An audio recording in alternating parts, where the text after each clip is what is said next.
Flowcharts. Sometimes when you're doing programming, the logic becomes more difficult than you can think of straight on, and especially when you're using branching.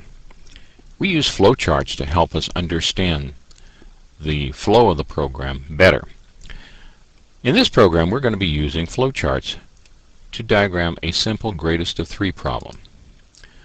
The problem is that we have we want to create a program where the computer will tell us the largest of 3 numbers. Now, they don't want to just return the number. It wants to return which box the largest number is in.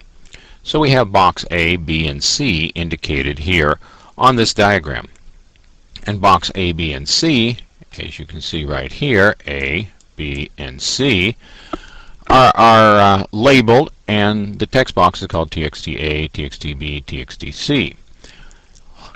The user will type numbers into these, and depending on which number, when you press this button down here, Find Largest, it's going to simply display either an A, a B, or a C in this box right here, depending on which one of these boxes holds the largest number. So here's a situation where the computer must make a decision. For example, if the number 5 was here in A, 9 was in B, and 3 was in C, it would display a B because 9 is the largest. So B holds the largest number. Okay, with that idea in mind, we can solve this problem by using a flowchart. And a flowchart has graphical symbols, basically, that help us see the structure and the flow of the logic, how the logic is going to work. Many types of symbols are used. The input standardly is a trapezoid, as you see in this picture. The trapezoid sort of represents a kind of a part of a funnel going down. A hopper is what it was thought to be. In the old days, our input was always punch cards, and you see the symbol at the bottom there. It's a punch card, and that's what we used to use. The rectangle is used to represent arithmetic statements or any type of processing you do, any type of processing. The diamond is decision. Okay, that would be the if statements. Output can be represented a lot of ways. They have a CRT symbol. I like the torn off sheet of paper. That's what that's supposed to represent, a torn off sheet of paper coming out of a printer. Because it's easy for me to draw, I'm used to drawing that one. They do have a sort of a CRT shaped one with a kind of a narrow neck and going up. Some people use kind of a sort of a half circle with 2 lines down to represent CRT. There's a lot of different symbolization here. And finally, the terminators and the connectors. The circle is the standard connector used to bring 2 paths together. You can't split 2 paths without a decision, but you can bring them together with a circle. The little like home plate over there, the pentagon, is used for an off-page connector, and some of these flowcharts get large and you have to go on to other pages and you usually connect with those. This sort of pill shape down here at the bottom is used as a start and stop, where you start your logic, where you stop your logic. They call those terminators. We're going to start our problem with our input. Now, the way we do input in Visual Basic is we take the values out of a text box and we put them into variables. Variables are the things you always keep things in to work internally with the program. It speeds the operation of the program. It's just a better way to do it. I'm using simple A, B, and C here for the sake of logic. In an actual program, you would probably use IA, IB, and IC. And when we code it, that's the way we'll code it. But we're just simply doing the logic now to see how this thing works. You notice our input's at the top, and we have an arrow coming down showing we're going to our first logic statement. Well, when you're trying to compare 3 numbers, and if you're not going to use compound if statements, which I don't want you to use on this program because I want you to get used to nesting, we're going to put if statements inside of if statements, and that's what we're trying to see how to do. Nesting is a powerful tool in computing. Compound if statements would take away the need for nesting in this situation, but let's not use those yet. Let's get used to nesting first. So what we're going to start with here is we look and comparing 3 numbers to find the largest. We first have to start with 2. We're only going to do 2 at a time. So naturally we'd compare A to B. And of course, in comparing A to B, that comparison, where I put A greater than B, that may be true or that may be false. depending on what's in A and B. So we have two choices, and this is where we use our dual branched ifs when we get to it. Alright, let's follow down the true side. And usually that's the way you do. You go down the true side, you back up on each step, and then do the false side. So if that is true, what do we know? We know that A contains the largest number. So now we need to compare it to C. Okay? Just that simple. We know A contains the largest. We now need to compare it to C. Once we made that comparison, we also have a true and false. If it's true, we know A is the largest. If it's false, we know B is the largest. Well, if A is the largest, let's follow down the true side again. If A is the largest, we found the largest number because we compared A to B and we compared it to C. In both cases it was largest, therefore it must be the largest. We need to display it, print it out. So I use my little paper to show we're going to display it somehow. And the way we'll display it is we'll just simply put a letter A in the box called largest, txt largest. If we go down the false side, however, we know that C is larger than A. But we haven't compared C to B. Do we have to compare C to B? No, we don't. Here's the reasoning. In math, you've probably heard this a number of times, and don't panic on me. This isn't deep math. All right? If A is greater than B and C is greater than A, then C must also be greater than B. That's called the transitive property, folks. It's real simple logic, all right?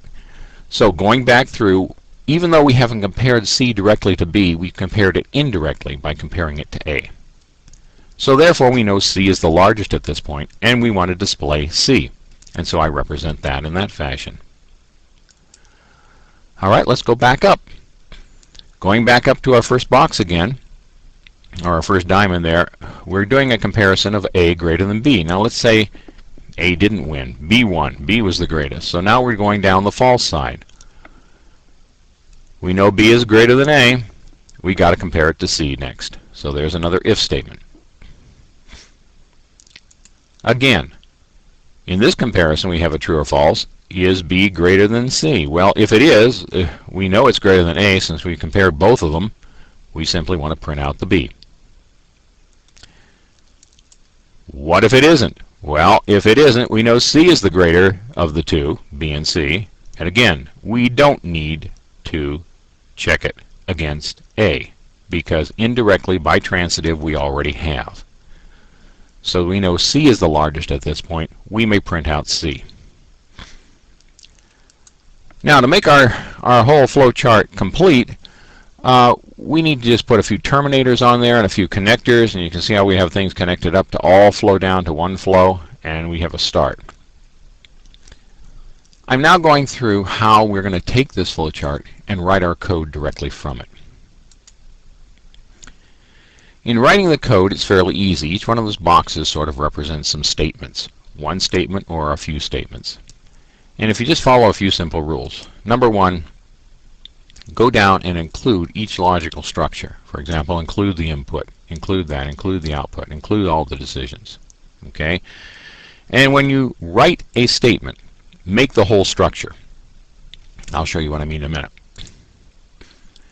We're going to start our code from the start. We start from the top and go down. And the way it's going to work is we're going to emphasize each part by making it bigger to show you what we're working on. This code is going to go behind the button called Find Largest. You'll see when I do the demo at the end of this, the Find Largest button. Okay, so let's begin. Input. There it is. We're simply going to input A, B, and C. That means we're going to take the text box txta.text and we're going to put it into IA, our variable. So we're going to input the items A, B, and C. We're going to get them from someplace on our form and put them someplace where we can use them. And you can see down here at the bottom, those are the ones. Now let's see. Coming up to the top here, notice I've got IA, IB, IC at the top. There's our input yet.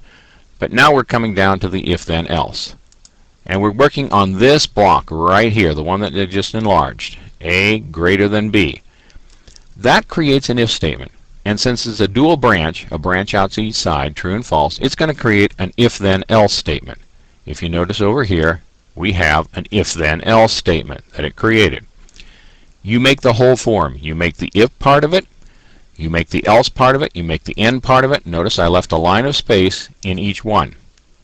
The idea by making the whole structure is you won't get confused with all the end ifs that can end up, and there can be quite a few of them. Okay? Notice how I wrote this. A greater than B, if IA greater than IB, then. Just that simple. Okay, now if it's true, what do we have hanging off the true branch of that particular statement? Well, we've got a whole other if statement hanging off there. See? A greater than C. So what I'm going to do is, right inside that if statement we already have, inside the if part of it, the top part of it, because it's the true part, I'm going to put an entire structure of an if statement. Notice I have if IA greater than IC, then, just like in my flowchart diagram. The whole if statement is contained within that whole part. Okay? Let's go see what else happens now. Now, if we go, and we continue down the left side usually first, we're going to look at this one. See, A, we're printing out A. And how did we do that? Well, I said we were going to take and put an A in the text box called largest, txt largest.text, just like that. You see, there's the statement that does our output for us, and is contained within that if statement, which is, by the way, contained within the other if statement. And we do the same thing for the other side. The C, we're going to display it by using a text largest equals C. And it's the letter C we're printing out, not what's in the variables. Okay.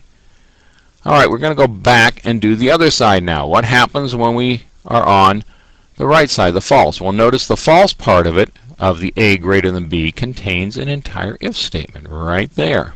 See that? And we're going to code it just like we had the other one, but this time the entire thing goes in the else part of our if statement, our major if. This is what we call nesting, by putting statements within statements that are of the same type. We're nesting if statements here. Okay? Again, the output's very similar. If it's true, B is going to be the winner. Therefore, largest B gets the text. Okay.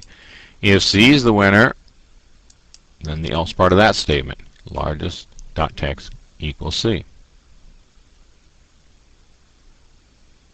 Okay. Now,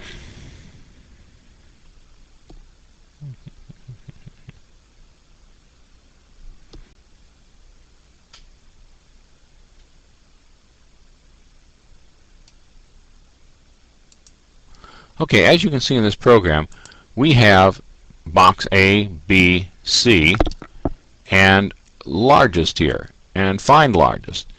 Let's look at the code. I've already got the code written for us right here, and I've just simply typed it in ahead of time.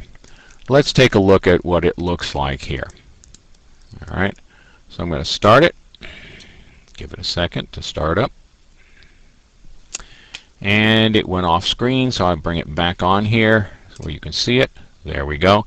I'm going to type 1 and then hit the tab key, 2 and 3 and push it.